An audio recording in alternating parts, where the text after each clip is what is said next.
Hello everyone, আসসালামু আলাইকুম। শুভ সকাল সবাইকে। দিনের শুরুটা আলহামদুলিল্লাহ সুন্দরভাবে হোক এই প্রত্যাশা নিয়ে আরেকটি ভিডিও শুরু করছি। সকালে নাস্তার আয়োজন করছি। আমি এখানে 2টা ফ্রোজেন পরোটা লাল লাল করে ভেজে নিয়েছি। আমি আমার ছোটো ভাইয়ের বউ খাবো, এই জন্য 2টা ভেজেছি।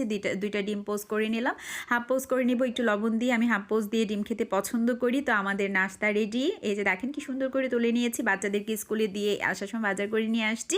এখন আমি আমার ছোটো ভাইয়ের বউ একসাথে মিলে নাস্তা খাবো। এখানে রং চা নিয়ে নিয়েছি। আমি একটু লিকার দিয়ে রং চাটা খেতে পছন্দ করি। এখানে আছে পরোটা, আছে কিছু সালাদ, আর আছে লেবু দিয়ে রং চা। এ হচ্ছে আজকে সকালের নাস্তা। আমি প্রতিনিয়ত চেষ্টা করি একটু হেলদি খাবার সকালে অ্যাটলিস্ট খেতে।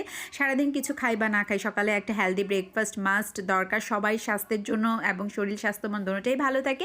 বিসমিল্লাহ বলে আমি খাওয়া স্টার্ট করে দিলাম। আমরা দুজনে একসাথে বসে খাচ্ছি আলহামদুলিল্লাহ। তো একে একে খাচ্ছি, আপনাদের সাথে শেয়ার করছি। আমার ভিডিও যদি ভালো লাগে, আমি প্রতিনিয়ত বলি আমাকে সাপোর্ট করবেন, লাইক কমেন্ট করে পাশে থাকবেন। দুজনে মিলে একে একে খাওয়া শেষ করে নিয়েছি। সাথে কচি কচি শশা নিয়েছি, এত মজা লাগতেছিল গাইস কি বলবো। এবার চাটা খেয়ে নিচ্ছি। সবাই ভালো থাকেন, সুস্থ থাকেন, আল্লাহ হাফেজ।